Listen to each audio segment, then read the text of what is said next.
আমাদের 14টা প্রদীপ জ্বালানো হয়ে গেছে।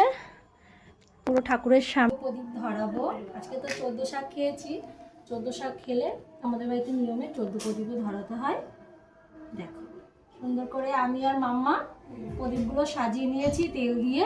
দেখাও মাম্মা। এক এক করে ধরিয়ে সুন্দর করে গুছিয়ে তারপরে বাইরে দেব। তোমরা কে কে প্রদীপ ধরাচ্ছ কমেন্ট করো।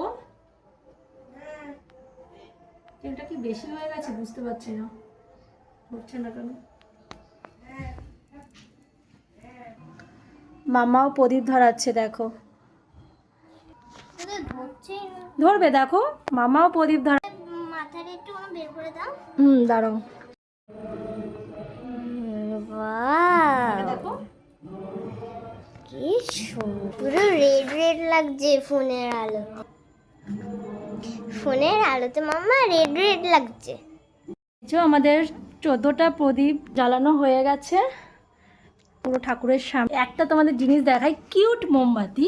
এই দেখো পার্পল।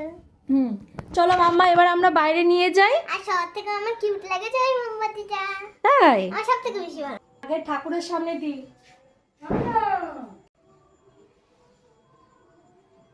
চলো বাইরে নিয়ে যাই, এবার এক এক করে দেবো। আস্তে। আর ঘরের সামনে একটা আমাদের দিতে হচ্ছে, রান্নাঘরের সামনে দেবো।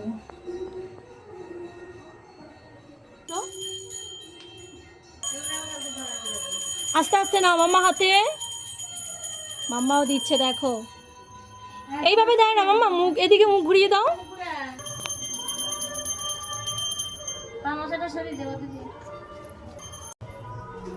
এবার হচ্ছে আমাদের তুলসী মঞ্চের দিকে হচ্ছে।